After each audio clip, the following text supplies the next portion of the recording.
Welcome back to the channel. It's only with your support that we can achieve our mission of making mental health more accessible to everyone. And we wanna thank you for that. Now, let's continue. Are you burdened with thoughts that tell you that you're unlovable? Do you have a sinking feeling in your stomach when you're alone and your negative thoughts get loud and intrusive? Or are they more like whispers that you just can't shake as they follow you around wherever you go like an ever-present shadow?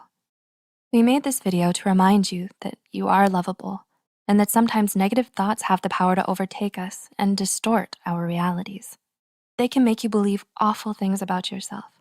To help you overcome these thoughts, here are 6 things to remember when you feel unlovable. Number 1, love blossoms when you start loving yourself. Do you struggle with self-love?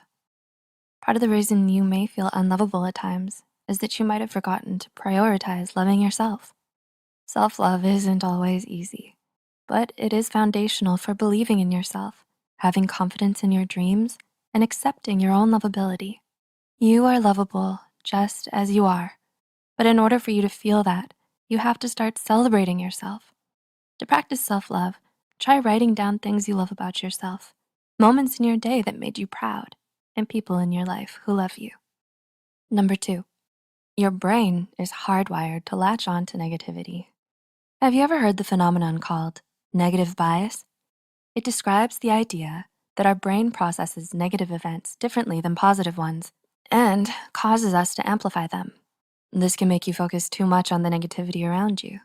You might be recalling negative moments and events and feel unlovable because of that. Remember that your brain is hardwired to focus on those negative things and emotions.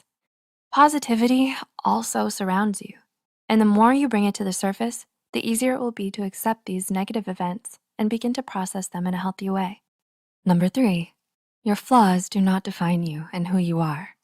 We are all only human. As humans, we make mistakes. You might be stuck thinking that your flaws are definitions of your character or that they're on blast for everyone to see and pick apart. But in reality, your flaws allow you a chance to learn and grow into the best version of yourself. When you feel like your flaws are making you unlovable, remember that everyone has flaws and that your flaws make you unique and different. We can all learn from our mistakes or our shortcomings, and we all need time to stretch and grow. You're lovable just as you are, flaws and all. Number 4, your mind is a great storyteller. When someone doesn't respond to you right away, do you assume that they don't like you? If so, you're not alone. It turns out that your brain tends to fill in gaps by making up stories that put you in a negative light. You wind up assuming that people are mad at you or that they don't like you. Then you'll begin to believe and react to those same assumptions in your mind. The truth is, these stories your brain tells you can mask reality and your worth. And when you believe these stories, it can lead to a downward emotional spiral, making you feel unlovable or faulty. If this happens to you, remember that your brain naturally weaves together elaborate tales. Number 5, romantic relationships do not determine your worth or your value. When you've been single for a while, do you start questioning your lovability? Though it's tempting, don't fall into society's trap. There is no written rule that says that being single is a reflection of your lovability or even a negative thing at all. We create negative associations with being single in our minds because society has conditioned us to believe that we're incomplete without a romantic partner. In fact, there are many benefits to being single. If you've been single for a while, you may be feeling flawed, unworthy, or unlovable. In those moments, remember that your worth is not determined by your relationship status. You are lovable and worthy just for being you and for following your passions, regardless of whether or not you have a significant other.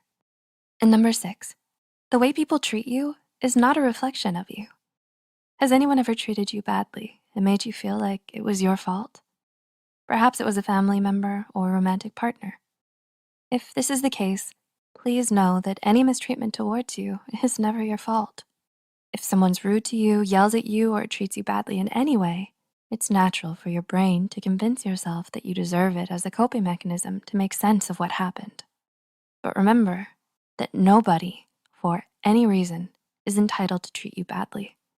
The trauma that you've experienced is never your fault and absolutely does not mean that you're not lovable, no matter what your brain